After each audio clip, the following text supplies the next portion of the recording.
오늘의 주요 뉴스입니다. 신규 확진자가 이틀 연속 9만 명대를 기록한 가운데 위중증 환자가 늘면서 내일 거리두기 조정을 놓고 당국이 깊은 고민에 빠졌습니다.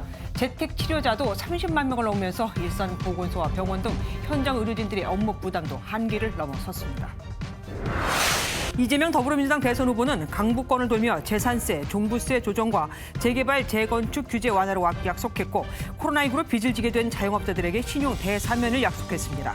경기도를 찾은 윤석열 국민의힘 후보는 정부의 부동산 정책이 고의적이고 악의적이라며 민주당 정권의 심판을 호소했습니다. 경북 영덕에서 난 대형 산불이 축구장 560개 면적에 산림을 태우고 사흘 만에 가까스로 잡혔습니다. 인근 마을 주민 900여 명이 긴급 대피했는데 산림 당국은 농업용 반사 필름이 전신주에 날아가 불꽃이 일면서 화재가 발생한 것으로 보고 있습니다. 우크라이나와 대치 중인 러시아가 접경 지역에서 병력을 철수했다고 했지만 미국은 반대로 러시아의 병력이 더 늘었다고 밝혔습니다. 러시아 매체는 우크라이나로부터 오히려 포격을 당했다고 보도했지만 우크라이나는 이를 부인했습니다. 쇼트트랙 대표팀이 대회 마지막 날 최민정이 금메달, 남자 계주가 은메달을 거머쥐며 화려하게 피날레를 장식했습니다. 잠시 후 여자 피겨 유영과 김예림은 김연아 이후 8년 만에 올림픽 메달에 도전합니다. 공정거래위원회가 아이스크림 제조, 판매사 5곳에 대해 4년 동안 아이스크림 가격을 담합한 혐의로 1,350억 원의 과징금을 부과했습니다. 이들은 대형마트에서 파는 아이스크림 가격을 한꺼번에 20%씩 올리기도 했습니다.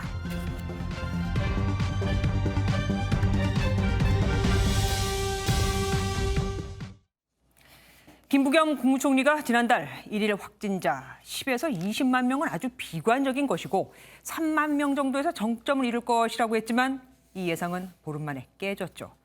코로나19 확진자가 이틀째 9만 명대를 기록하면서 10만 명을 눈앞에 두었습니다.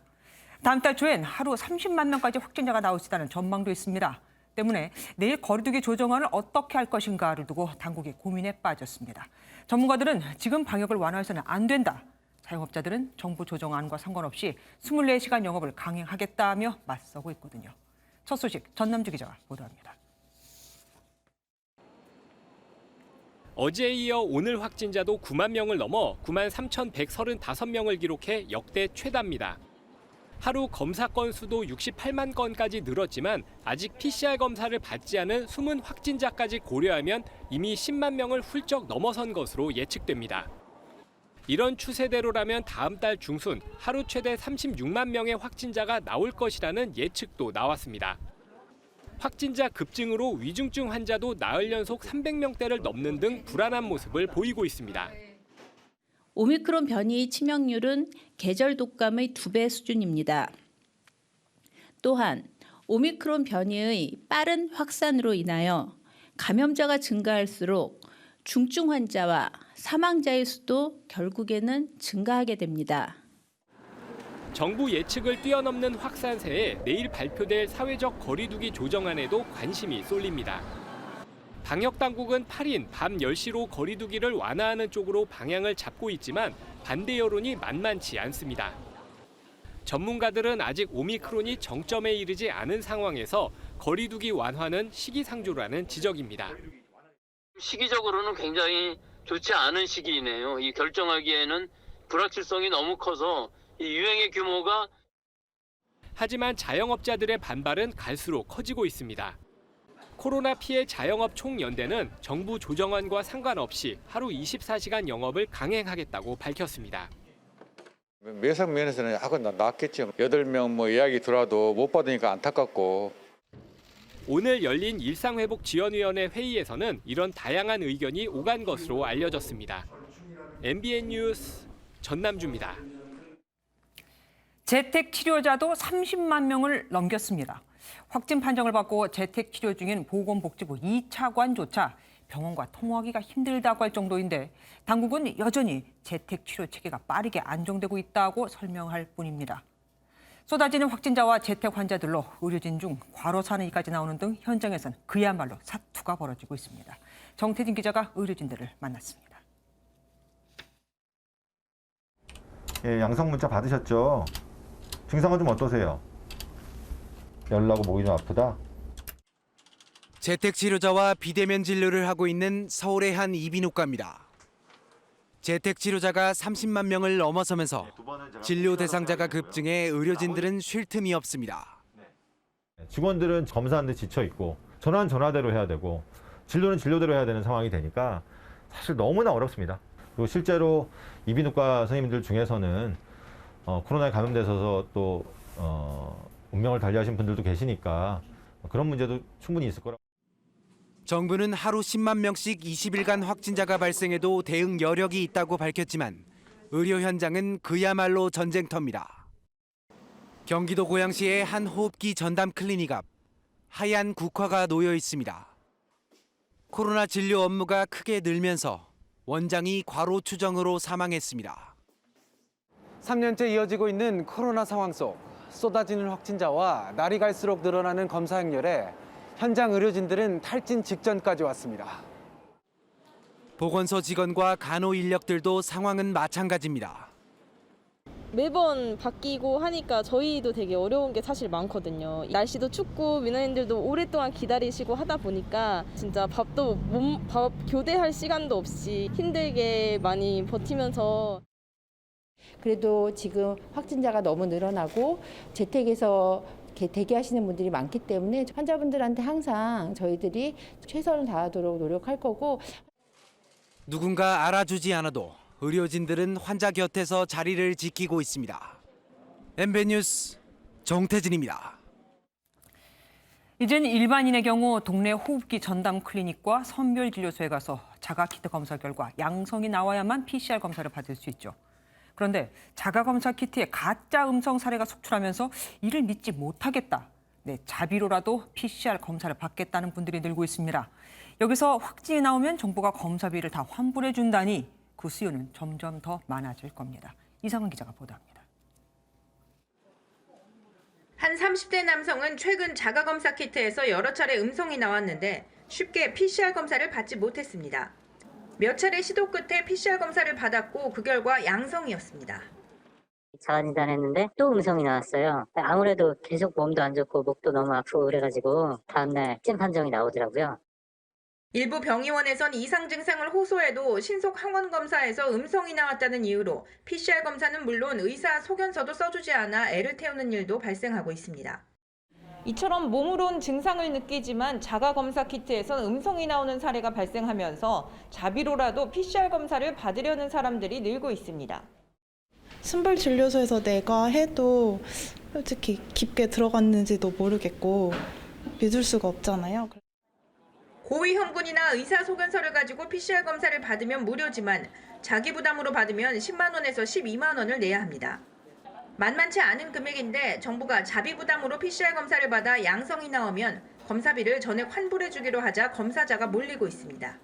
신속 키트를 했는데 음성인데 PCR을 해보니까 양성인 사람들이 나오기 시작했고 그 소문을 들으니까 그 주위 사람들도 신속에 대해서 좀 의구심을 갖고 바로 나는 그냥 PCR로 가겠다. 이런 분들이 좀 많이 늘어난 것 같습니다. 전문가들은 자가검사 키트를 확진용이 아니라 선제적으로 빨리 양성 여부를 가려내는 용으로 사용하되 이상 증상이 있으면 즉시 병원을 찾아 PCR 검사를 할 것을 당부했습니다. MBN 뉴스 이상은입니다.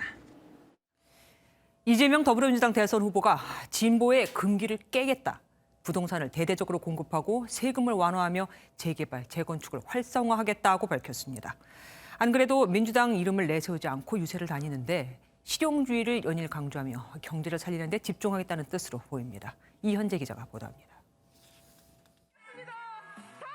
공식 선거운동 사흘째, 이재명 민주당 후보의 서울 강북권 유세는 노원구에서 시작됐습니다.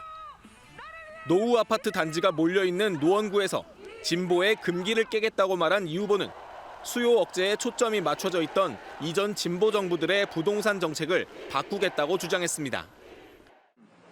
집값이 갑자기 올라가지고 세금이 확 오르니까 화나시죠? 솔직히 화나잖아요. 저도 화나던데. 재산세, 종부세 과도하게 올라간 거 차츰차츰 조정해야 합니다. 또 재개발, 재건축 규제를 완화하고 주택담보대출 비율을 90%까지 확대하겠다고도 약속했습니다. 점심시간 직장인들이 몰려드는 서울 청계광장을 찾아서는 촛불로 쫓겨난 정치 세력이 5년 만에 복귀하고 있다며 국민의힘을 공격했습니다. 주술에 국정이 휘둘리면 안 된다. 정치보복을 대놓고 말하는 대선 후보를 겪어봤냐며 윤석열 후보를 저격하기도 했습니다. 오후에는 서울 성동구에서 유세를 이어갔습니다. 선거운동 초반 대선 최대 승부처인 서울에 집중하고 있는 이 후보는 이곳 왕십리역 앞 광장에서 소상공인과 자영업자 지원 대책을 강조했습니다. 신용 대사면을 통해서 코로나 때문에 빚진 부분들을 국가가 인수할 것입니다. 한국형 PPP 제도를 도입해서 고정비용, 인건비, 임대료 지원할 것입니다. 이런 가운데 이 후보는 대선 경선 과정에서 발생한 고소 고발을 취소하자고 당원들에게 제안하며 박빙 선거 속 지지층 결집에도 나섰습니다. MBN 뉴스 이현재입니다. 윤석열 국민의힘 후보는 이재명 후보의 본거지인 성남과 자신의 본거지라 할 수 있는 서초구 등 수도권을 집중 공략했습니다. 경기도에서는 이재명 후보 비판에, 서울 강남 지역에서는 부동산 실정 비판에 집중했습니다. 우정환 기자입니다. 수백 명이 몰린 인파 앞에서 선보이는 윤석열 국민의힘 대선 후보의 어퍼컷 세리머니. 오늘 수도권을 공략한 윤 후보는 경기 안성에서 정치 보복을 주장하는 여권을 이렇게 비유했습니다. 이 히틀러나 무솔리니 같은 이 파시스트들 아시죠?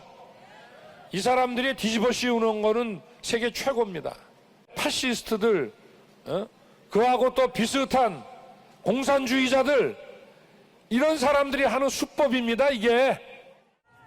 용인 그리고 이재명 후보의 본진인 성남을 찾아서는 대장동 사업 설계가 지구상 본 적이 없는 행정이라며 이 후보를 겨냥했습니다.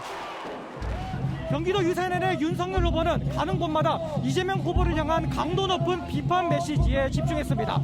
1,300만 명 경기도에서 이 후보의 홈 어드밴티지를 최대한 줄이겠다는 의도입니다. 이어 송파와 재보선 지역인 서초 등 서울 강남 일대로 향한 윤 후보는 현 정권의 부동산 실패가 고의적인 갈라치기라고 주장했습니다. 28번은 실수할 수 없는 겁니다. 이거는 일부러 악의적으로 집값을 폭등시키는 겁니다. 그래서 자기 집 있는 사람과 자기 집 없는 사람을 갈라서 수도권 모든 유세에서 윤 후보는 고 김대중 전 대통령의 실업, 부정부패, 지역감정 척결 발언을 거론하며 김 전 대통령과 자신의 정치 철학을 동일시하는 모습도 보였습니다. 내일은 보수의 심장 대구와 구미 등 TK 지역을 찾아 집토끼 단속에 나섭니다. MBN 뉴스 우종환입니다. 안철수 국민의당 대선 후보는 유세버스 사고 이틀째인 오늘도 선거 유세를 전면 중단하고 고인의 빈소를 지켰습니다. 강원도에서 비슷한 사고가 난 유세 차량 운전기사도 위독한 것으로 알려져 이 또한 걱정입니다. 신재우 기자가 보도합니다. 검은색 정장 차림의 안철수 국민의당 대선 후보가 유세버스 사고 이틀째인 오늘도 유세를 중단하고 고인의 빈소를 지켰습니다. 또 고인 2명 가운데 1명의 빈소가 차려진 경남 김해도 찾아 조문했습니다. 정치권에선 직접 조문에 나선 이재명, 윤석열 후보와 안철수 후보의 대화 내용에 촉각을 곤두세웠지만 두 사람 모두 단일화 관련 논의는 없었다고 선을 그었습니다. 현안이나 단일화 관련해서 말씀 나누신 거 있으시죠? 미안합니다. 오늘 이 장소가 장소이니만큼 그 이외에 다른 얘기는 나누질 않았고요. 선거 운동 중에도 와주셔서 감사의 말씀드리고 싶습니다. 이와 관련해 조홍천 더불어민주당 의원은 안 후보가 멘탈이 강하다며 유세의 곧 복귀해 대선을 완주할 것이라고 말했고, 김재원 국민의힘 최고위원은 심적인 유대를 강화한 만큼 단일화의 첫걸음이 될 것이라며 신경전을 펼쳤습니다. 국민의당은 일단 고인의 장례를 잘 모시는 게 중요하다는 것이 안 후보의 생각이라며 발인이 끝나는 모레쯤 선거운동 재개가 논의될 예정입니다. 다만 여전히 의식불명 상태인 버스기사 1명의 회복 여부에 따라 유세 재개 시점이 늦어질 수 있다는 예측도 나옵니다. MBN 뉴스 신재우입니다. 민주당은 이미 경선 때 치열한 경쟁을 펼쳤던 주자들이 이재명 후보를 돕고 있죠. 국민의당에서는 유승민, 국민의힘이죠. 유승민 전 의원이 이름이 빠져 있었는데 오늘부터 합세했습니다. 유 전 의원은 조건 없이 돕겠다고, 윤 후보는 천군만마를 얻었다며 원팀 의지를 표했습니다. 박자원 기자입니다. 유승민 전 국민의힘 의원과 윤석열 국민의힘 대선 후보가 웃으며 악수를 나눕니다. 유 전 의원이 3개월 만에 장고 끝에 윤 후보 지원 사격에 나선 겁니다. 정권 교체를 위해서 백의종군하면서 협력하겠다. 그 생각 그대로 갖고 있고 아무 조건도 없고 직책도 없이 열심히 돕겠다. 본격 선거운동에 돌입한 저로서는 우리 유승민 선배님의 이 격려가 천군만마를 얻는 것 같습니다. 그리고 우리 당의 원로이시고 또 소중한 자산이시고. 유 전 의원은 경선에서 윤 후보와 날선 대결을 펼쳐 합류 여부가 그간 관심이었는데 윤 후보는 수차례 지원 요청을 해왔습니다. 두 후보는 25분간의 비공개 회동 이후 서울 종로 거리 유세도 함께하며 종로구 보궐선거에 출마한 최재형 후보에게도 힘을 실었습니다. 앞서 홍준표 의원과 원희룡 정책본부장에 이어 경선 최종 4인이 원팀을 이뤘습니다. 이미 원팀을 이룬 더불어민주당의 경선 주자들도 본격 지원에 나서고 있습니다. 이낙연 더불어민주당 총괄선대위원장은 인천 서구에서 집중 유세를 펼쳤고 정세균 전 총리는 경기 지역 민심 공략에 추미애 전 법무부 장관은 외곽 지원에 집중하고 있습니다. MBN 뉴스 박자은입니다. 공식 선거운동이 시작되면서 특정 후보에 대한 연예인들의 지지 선언이 이어지고 있습니다. 유세를 따라다니며 후보에게 힘을 싣기도 하는데 대부분이 이전 대선 때 이름이 나왔던 이들입니다. 새로운 사람이 별로 없는 거죠. 이유가 뭘까요? 백길종 기자가 알아봤습니다. 더불어민주당은 지난 11일 가수 이은미, 작곡가 윤일상 등 이재명 후보를 지지하는 문화예술계 인사로 구성된 K컬처 멘토단을 출범했습니다. 이런 기세로 상대를 누를 수 있겠습니까? 자신 있게 맞붙어 이길 수 있는 기세를 끌어올 수 있도록 여러분께서 에너지를 모아주십시오. 지난 15일에는 배우 김희성, 이기영 등 문화예술인 184명도 뒤이어 이 후보 공동 지지 선언문을 발표했습니다. 국민의힘도 가수 김은국, 배우 독고영재, 개그맨 김종국 등이 포함된 스타 유세단을 꾸려 윤석열 국민의힘 후보 지지를 호소했습니다. 대구 시민 여러분들의 길을 오늘 윤석열 후보에게 팍팍 밀어줘서 압승을 할 수 있는 3월 9일을 위해서 우리 모든 길을 한번 보여줍시다. 독고영재 씨는 중국의 문화 공정에 당당히 맞서며 대한민국을 세계 인류 문화국가로 발전시켜 나갈 적임자라고 지지 이유를 밝혔습니다. 하지만 지난 대선에 비해 이름을 올린 유명인들의 수는 줄고 평소에도 정치적 견해를 공공연히 내놓던 인물이 대부분이라는 분석이 나옵니다. 지난 2016년 문학의 블랙리스트 사태가 불거졌던 점을 고려하면 당선자를 가늠하기 어려운 접전 속에 특정 후보를 지지하기 어렵다는 겁니다. 이 같은 문제는 사격 황제 진종호 선수의 윤석열 후보 지지 선언 이후 바로 불거졌습니다. 서울시의회 민주당이 서울시 사격 지도자로서 지위를 망각한 경솔한 행동이라고 지적하자 국민의힘 선대본부는 민주당 지지를 선언한 스포츠인들도 있다며 개인의 정치적 견해와 소신은 존중해야 한다고 반박했습니다. MBN 뉴스 백길종입니다. 더불어민주당은 윤석열 국민의힘 대선 후보에게 신천지와의 유착 의혹을 해명하고 사과하라고 촉구했습니다. 국민의힘은 이재명 민주당 후보의 바로 옆집이 왜 경기도시공사의 합숙소로 쓰인 거냐, 공사가 규정까지 개정해가면서 임원도 합숙소에 들어갈 수 있게 한 이유는 뭐냐, 여기서 경기도 돈으로 이 후보의 공약을 만든 게 아니냐며 공세를 폈습니다. 여야 공방 김문영 기자가 전합니다. 더불어민주당 기독교, 천주교 의원들이 윤석열 국민의힘 대선 후보의 신천지 유착 의혹 규탄 기자회견을 열었습니다. 해당 의원들은 윤 후보가 검찰총장일 당시 코로나19 창궐에도 법무부 장관 지시보다 복지부 의견을 우선했다며 신천지 의혹 사과를 촉구했습니다. 윤 후보의 침묵은 사실을 인정하는 것과 같다고 생각을 합니다. 무속과 주술, 신천지 의혹에 대해 그 실체를 낱낱이 밝히고 국민께 사과할 것을 강력히 촉구합니다.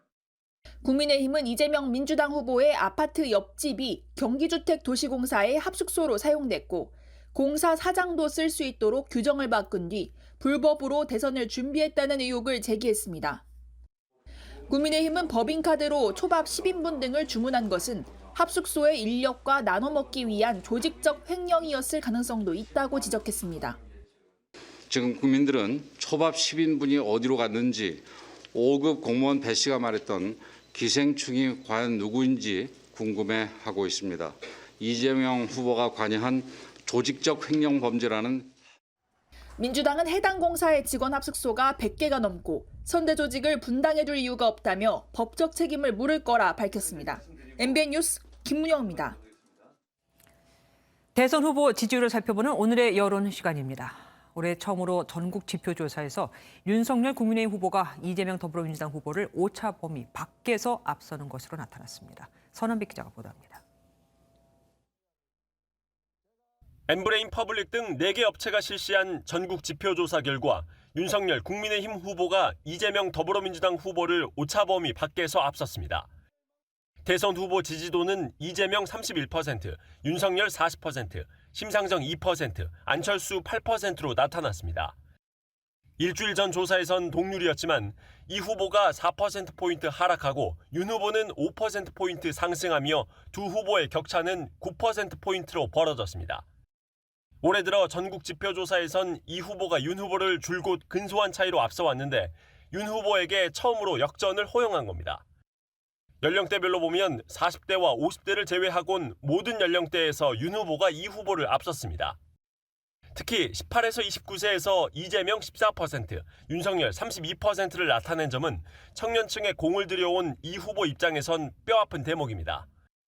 지역별로는 서울에서 이재명 29%, 윤석열 40%였고 인천 경기에서도 이재명 28%, 윤석열 40%로 서울과 수도권이 비슷한 양상을 보였습니다. 선거 구도에 영향을 미치는 정권 심판이냐, 국정 안정이냐는 물으면 정권 심판론 50%, 국정 안정론 38%를 기록했습니다. 야권 단일화와 관련해선 경쟁력을 물었을 때 윤석열 59%, 안철수 24%, 적합도를 물었을 때 윤석열 43%, 안철수 36%로 어떻게 묻더라도 단일 후보로 윤 후보 응답 비율이 더 높았습니다. MBN 뉴스 선한빛입니다.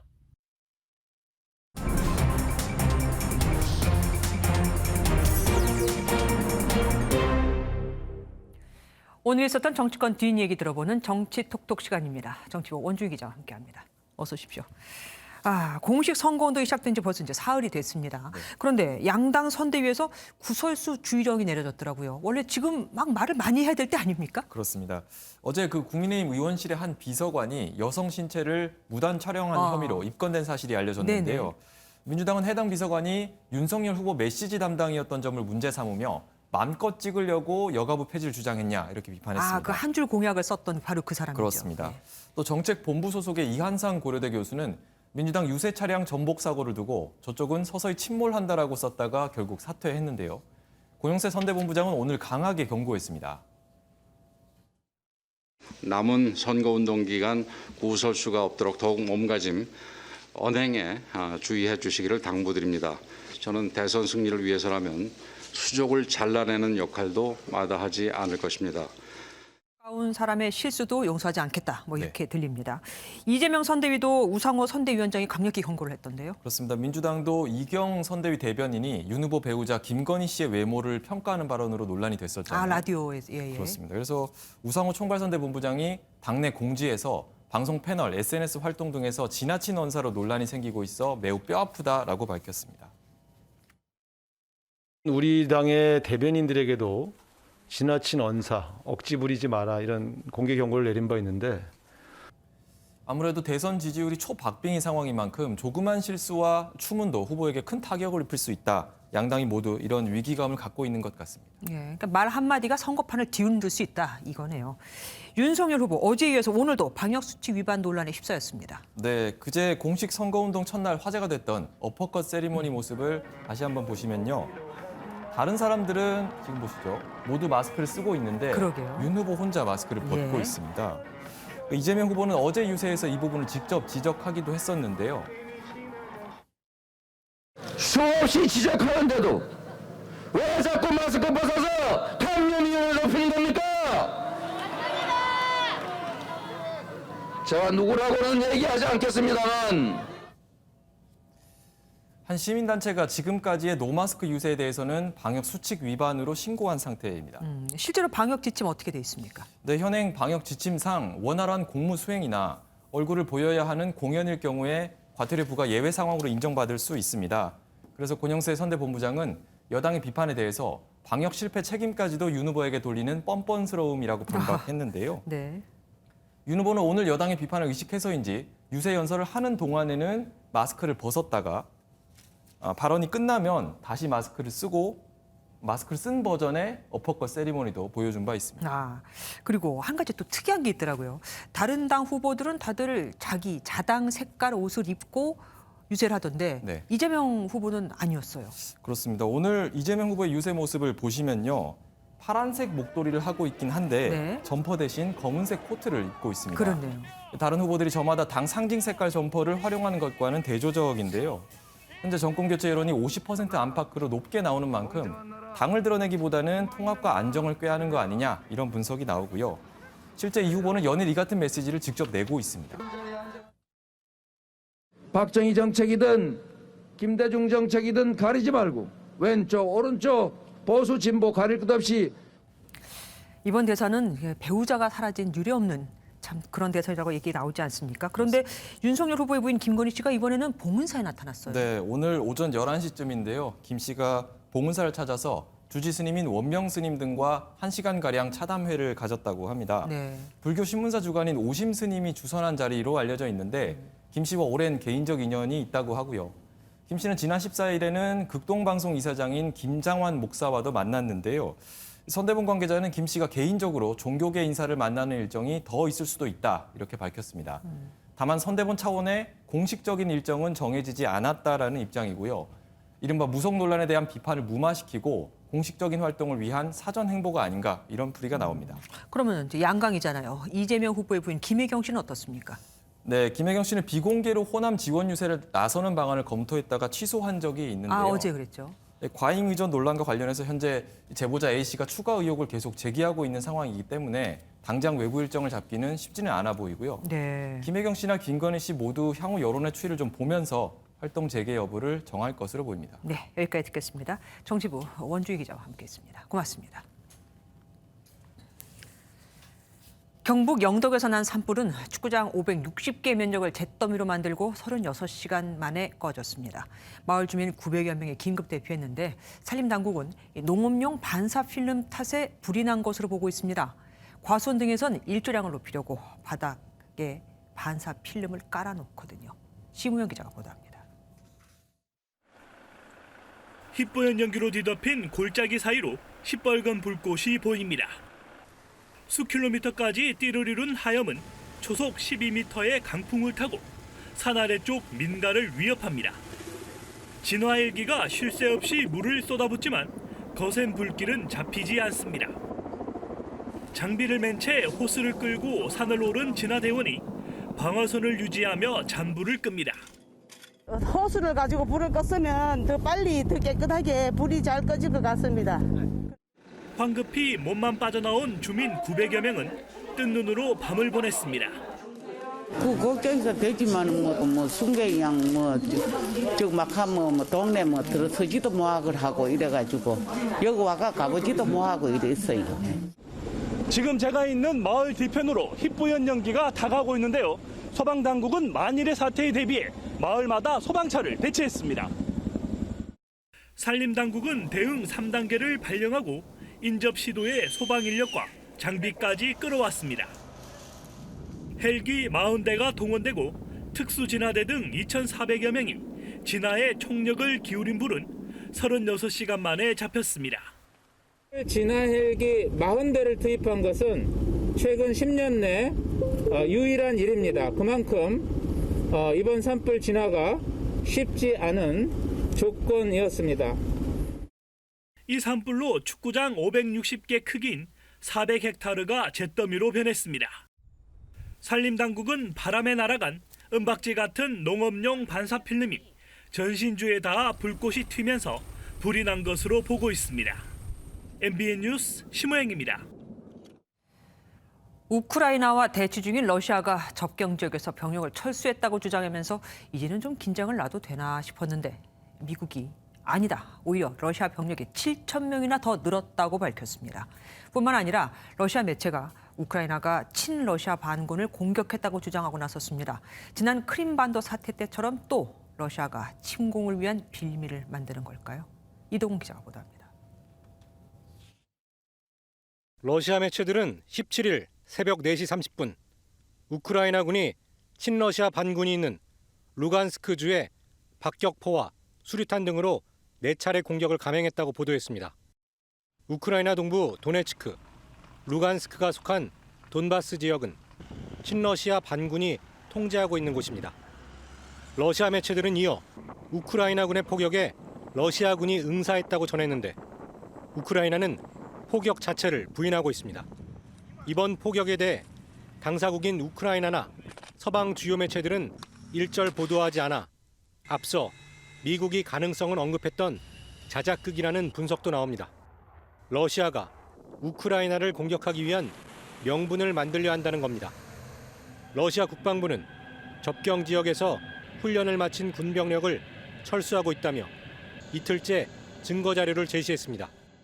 공개된 사진에는 탱크 등 대규모 병력과 신호수 등이 보입니다. 이에 대해 미국 고위 당국자는 러시아가 오히려 우크라이나 국경 근처에 병력을 7천 명 늘렸다고 주장했습니다. 카멀라 해리스 부통령을 비롯해 토니 블링컨 국무장관, 로이드 오스틴 국방장관 등은 잇따라 나토 동맹국을 만나며 해법을 모색하고 있습니다. To support Ukraine to try to deter Russian aggression and to continue to strengthen NATO faced with 미국이 침공일로 지목한 16일은 무사히 넘겼지만 일촉즉발의 우크라이나 전선 상황에 대한 진실 공방으로 다시 긴장감이 높아지고 있습니다. MBN 뉴스 이동훈입니다. 공교롭게도 오늘 채용 비리와 관련해 2명에게 최종 선고가 내려졌습니다. 각각 희비가 엇갈렸는데요. KT에 자신의 딸을 채용해달라고 청탁한 혐의로 재판에 넘겨진 김성태 전 국민의힘 의원에게는 유죄가, 강원랜드 채용 비리에 연루됐던 권성동 국민의힘 의원에게는 무죄가 확정됐습니다. 이혁근 기자입니다. 지난 2012년 김성태 전 의원은 국정감사 등의 영향력을 행사할 수 있는 국회 환경노동위원회 간사였습니다. 검찰은 김 전 의원이 이석채 당시 KT 회장의 국감 증인 채택을 막아주는 대가로 딸의 정규직 채용이라는 뇌물을 받았다며 재판에 넘겼습니다. 1심은 딸의 부정 채용은 인정하면서도 김 전 의원이 뇌물을 받은 것은 아니라며 무죄를 선고했습니다. 하지만 2심에서 함께 사는 딸이 취업 기회를 얻었다면 아버지인 김 전 의원이 뇌물을 받은 셈이라며 유죄로 뒤집히자 김 전 의원은 3심까지 가겠다는 의사를 밝혔습니다. 또 허위 정언에 의해서 판단되어진 그런 잘못된 재판의 결과라고 보고 있습니다. 즉각 선고하겠습니다.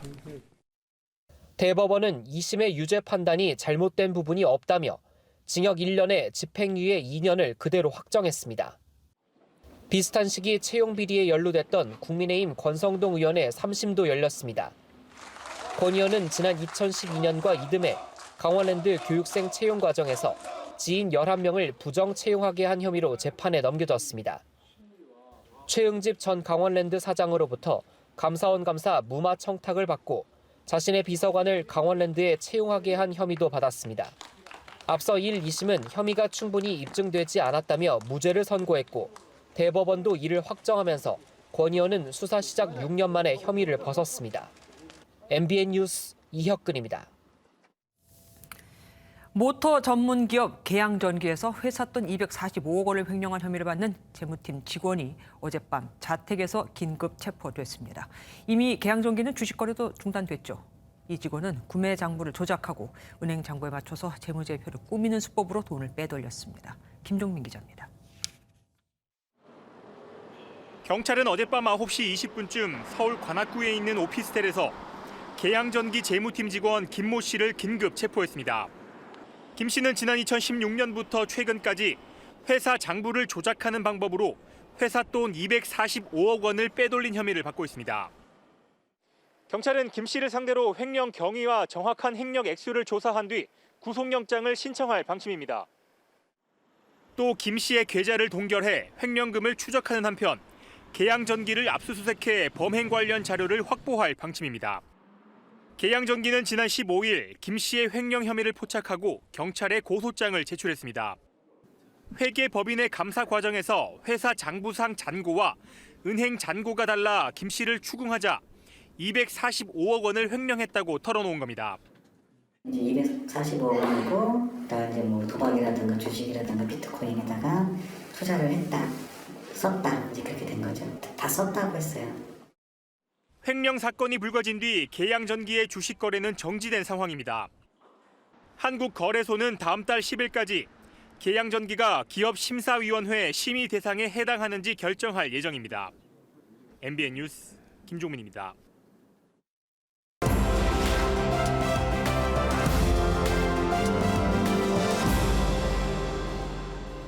오늘 하루 화제가 된 뉴스를 모아 전해드리는 픽뉴스 시간입니다. 서영수 기자 나왔습니다.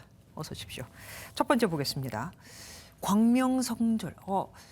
북한 김정일 위원장이 태어난 날 그거 맞죠? 네, 바로 어제가 북한 김정일 위원장이 태어났다는 광명성절 80주년이었습니다. 네. 북한의 최대 명절이기도 한 광명성절을 맞아 평양 대동강변에서는 형형색색의 화려한 불꽃이 밤하늘을 수놓는 대규모 축제가 열렸습니다.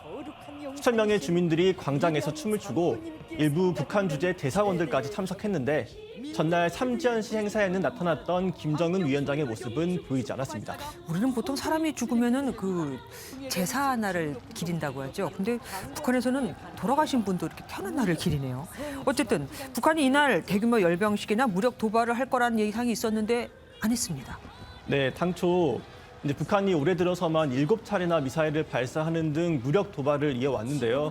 이번 광명성절에는 대남 메시지를 내거나 무력 도발을 하는 것보다는 내부 결속에 집중하는 모습입니다. 네. 군 당국도 북한에 군사적으로 특별한 변화는 없었던 것으로 파악하고 있습니다. 다만 베이징 올림픽이 끝난 이후인 오는 4월 15일 김일성 주석의 생일인 태양절을 맞아 대규모 열병식을 개최할 수도 있다는 전망도 나옵니다. 그러니까 올림픽 이후에도 북한의 동향을 잘 살펴야겠습니다. 다음 키워드 보겠습니다. 양파 이제 하나씩 산다고요? 낱개로? 네, 보통 그 양파 사실 때 양파 망으로 살 만큼 많이 필요하진 않은데 또 손질된 양파를 사자니 가격이 좀 비싸다. 이런 고민 다들 해보셨을 텐데요. 전국 대형마트에서 오늘부터 일주일 동안 양파를 낱개로 파는 시범 행사를 시작했습니다. 최근 1인 가구 증가로 양파를 낱개 단위로 구매하려는 소비자들이 많은데 이런 수요를 충족시킬 수 있을 것으로 보이고요. 네. 또 농가 입장에서도 양파를 망에 담는 작업이 굉장히 손이 많이 가는 작업이라고 하는데 수작업이군요. 네, 이런 일손 부담도 좀 덜어줄 수 있을 것으로 기대가 됩니다. 뿐만 아니라 양파 망을 안 쓰면 쓰레기도 줄어들겠네요. 네, 양파 망은 한 번 쓰면 버리게 되는 폐기물이죠. 정부는 양파 낱개 판매가 전반적으로 확산되면 연간 1억 7천만 개의 양파 폐기물이 줄어들 것으로 추산하고 있습니다. 또 포장 비용이 아예 안 들다 보니까 결과적으로 유통 비용까지 절감되는 효과가 발생할 것으로 기대가 됩니다. 하지만 또 양파 망을 만드는 회사도 있지 않겠습니까? 그리고 또 보기에 한꺼번에 많이 사야 싸지 않나요? 뭐 약간의 부작용도 있긴 있겠죠. 다음 보겠습니다. 3초 사이에 무슨 일이 있었던 겁니까?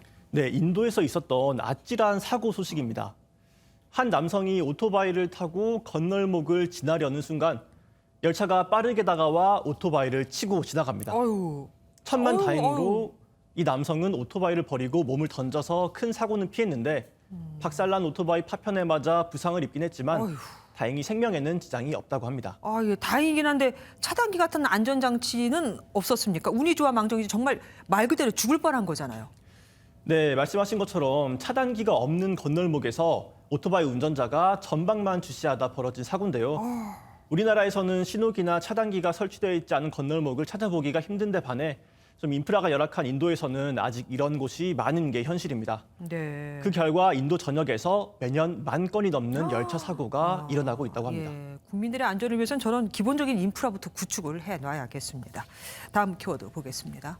나무늘보 맞아라고 하는 거 보니까 뭐 나무늘보가 뛰어갔습니까? 그건 아닐 거고. 네, 나무늘보 하면 보통 떠올리는 이미지가 좀 느리다 이런 이미지와 함께 수풀이 우거진 정글 속 나무 위에 매달려 있는 모습을 떠올리실 수 예, 있는데요. 저기 보입니다.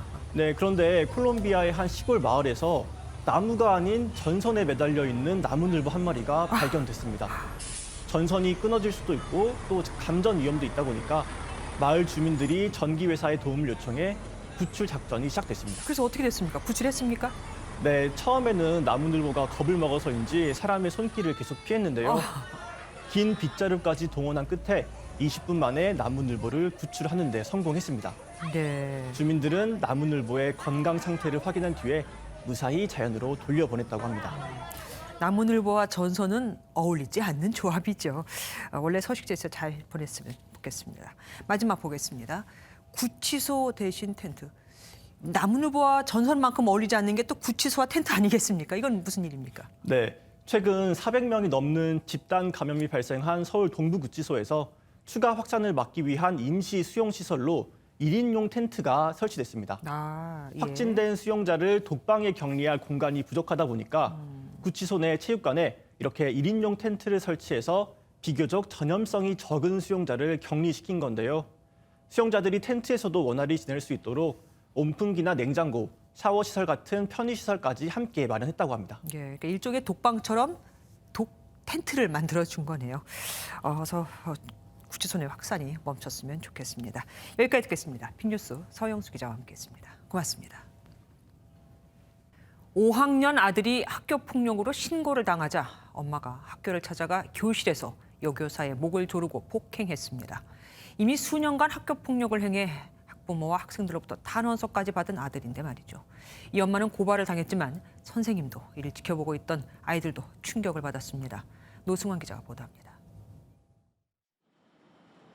지난해 11월 18일 사건은 수업 중이던 교실에서 일어났습니다. 아들이 학교 폭력으로 교내 관련 위원회에 붙여지자 그 엄마가 찾아와 여교사의 목을 조르고 폭행했습니다. 여교사는 허리 등을 다쳐 석 달 가까이 병원 치료를 받고 있는데 정신적 충격이 더 컸습니다. 교실로 그냥 무단으로 들어오셨고 재차 나가라고 했는데 아이들에게 일단 누가 우리 애 신고했냐부터 시작해서 욕설.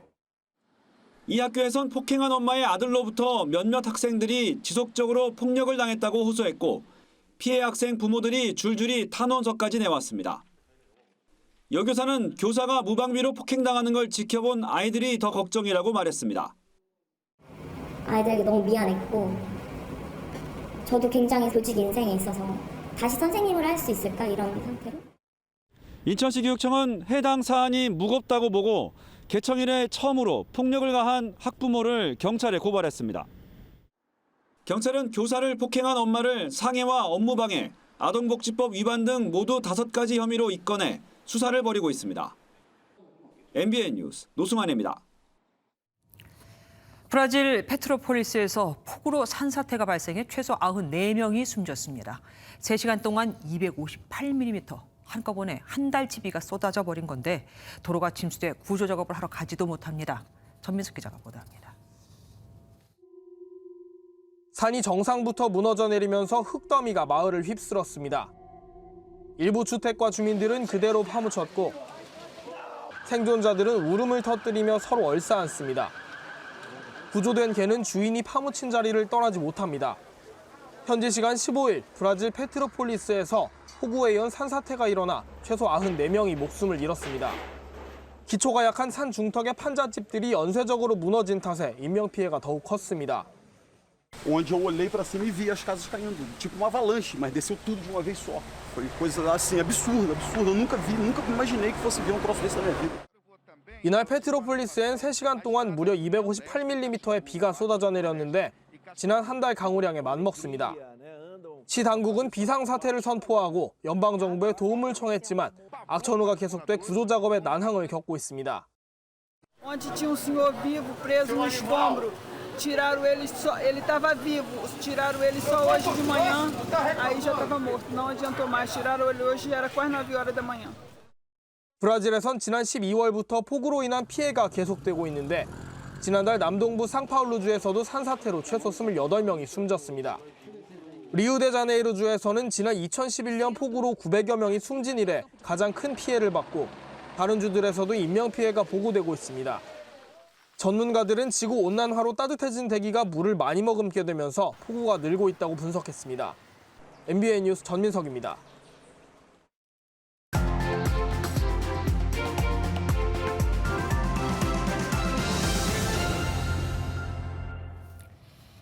(10년) 전 27살 김정은 국무위원장은 아버지 김정일의 장례식 내내 울었습니다. 그리고 첫 공개 연설에서 이렇게 공언하죠.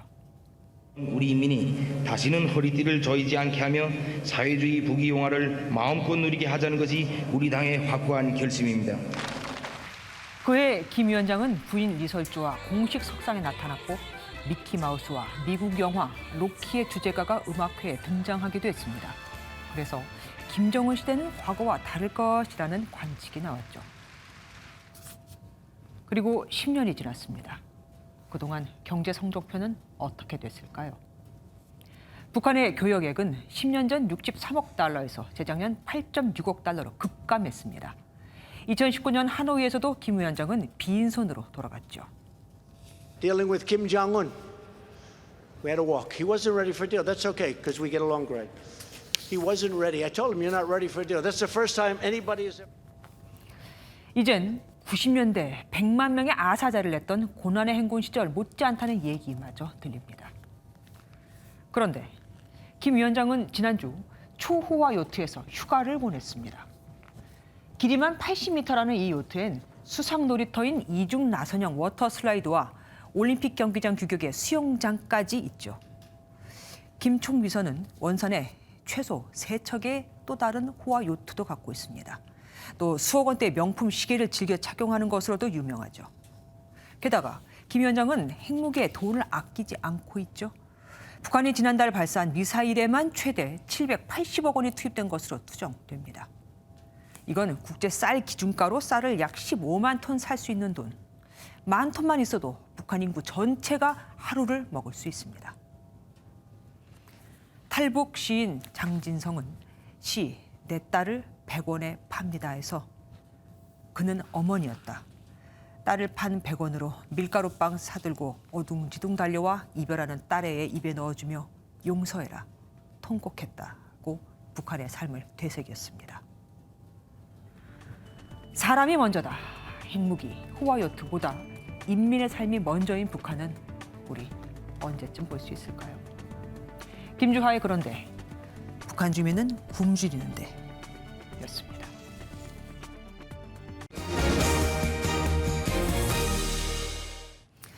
참 희한하죠.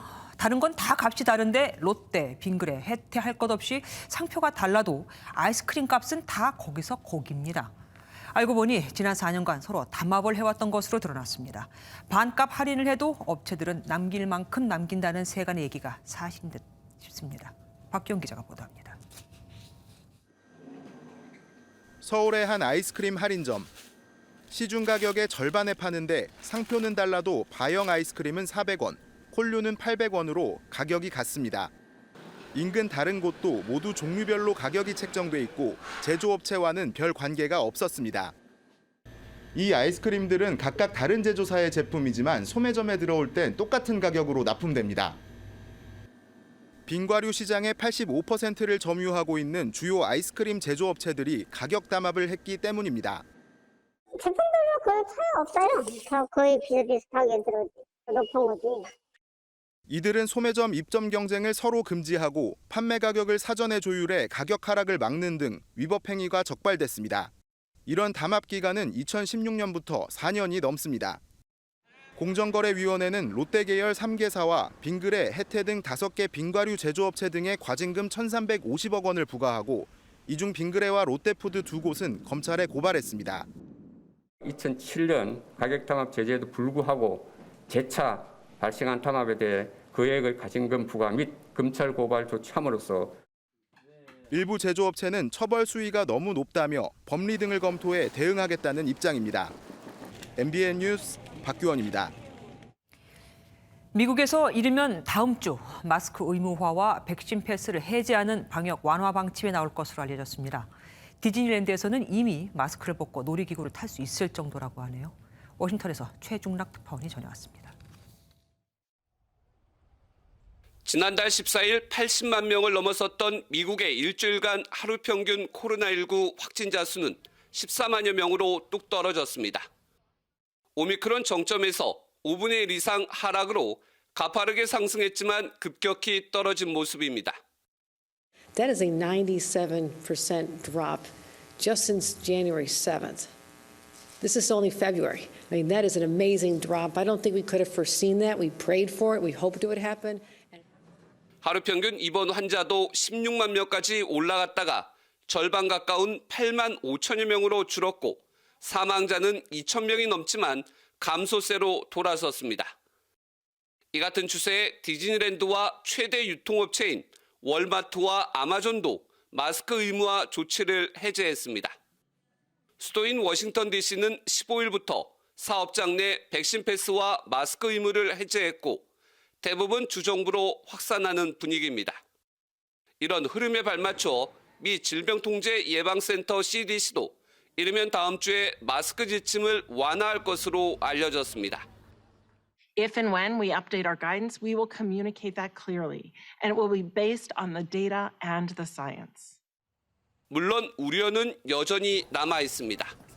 I think CDC's job is to make sure that schools are safe and that kids can be in school around the country. 미국 보건당국이 다음 주 일부 주를 제외하고 실내 마스크 착용 의무화를 해제하면 다음 달 1일 바이든 대통령은 대국민 연설을 통해 방역 성과를 강조할 것으로 예상됩니다. 워싱턴에서 MBN 뉴스 최중락입니다. 스포츠 뉴스입니다. 우리나라 여자 피겨의 간판 유영 선수가 잠시 후 올림픽 프리스케이팅 무대에 나섭니다. 6년 전 우상 김연아처럼 올림픽 메달을 꿈꿨던 12살 소녀의 소망이 이뤄질 수 있을까요? 최형규 기자입니다. 6년 전 12살 때 김연아의 기록을 깨고 최연소 우승을 차지한 유영은 김연아처럼 되는 게 꿈이었습니다. 연아는 표현력도 좋고 점프 비거리도 이렇게 좋고 높이도 좋아서 그런 것도 좀 배워야 될 것 같아요. 그런 유영의 꿈을 피겨 여왕은 흐뭇하게 바라보며 응원했습니다. 제가 초등학생 때보다 더 잘하기 때문에 앞으로 많이 기대가 되고 6년 동안 피나는 노력으로 트리플 악셀을 장착한 유영은 이제 꿈에 한 걸음 다가섰습니다. 프리스케이팅을 앞두고 현재 6위인 유영은 쇼트 프로그램 때보다 트리플 악셀을 더 완벽하게 해내면 더 높은 순위를 바라볼 수 있습니다. 금지 약물을 복용한 1위 발리 예바가 메달을 박탈당할 가능성이 크기 때문에 4위까지 올라간다면 메달도 꿈 같은 이야기는 아닙니다. 올림픽에서 메달을 따겠다는 6년 전 12살 소녀의 꿈, 이제 실현이 머지 않았습니다. 김연아 언니처럼 동계 올림픽에 나가서 금메달 따는 게 꿈이고 그래도 어렸을 때 그 꿈은 아직도 있으니까 더 열심히 하겠습니다. MBN 뉴스 최영규입니다.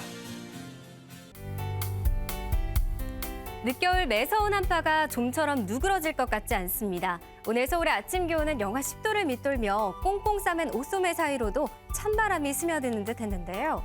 현재 경기 북부와 강원 대부분 지역에 한파 경보가, 그 밖에 내륙에도 한파주의보가 발효 중인 가운데 내일 아침까지는 맹추위가 이어지겠습니다. 다행히 내일 낮부터는 봄의 절기 우수를 앞두고 기온이 빠르게 오르겠습니다. 서울의 한낮 기온은 6도를 기록하며 평년 기온을 회복하겠는데요. 아침과 낮의 기온차가 크게 벌어지는 데다가 일요일부터는 다시 평년보다 낮아져 당분간 체온 관리에 주의가 필요하겠습니다. 맑은 날 속 바람까지 불어들어 대기의 메마름이 더해가고 있습니다. 건조특보는 확대돼 서울을 포함한 내륙 곳곳과 동쪽 지역에서 발효 중인데요. 화재 위험이 커 작은 불씨도 조심해야겠습니다. 전국이 대체로 맑다가 낮부터는 구름의 양이 많아지겠습니다. 남부지방 내일 아침까지 내륙에는 안개가 짙게 나타나겠습니다. 당분간 동해안에는 너울이 유입되겠고요. 오늘까지 울릉도 독도에는 최대 5cm의 눈이 더 내려 쌓일 수 있겠습니다. 대체로 맑은 가운데 주말에는 전국이 흐린 가운데 비 또는 눈이 내리는 곳이 있겠습니다. 지금까지 날씨였습니다.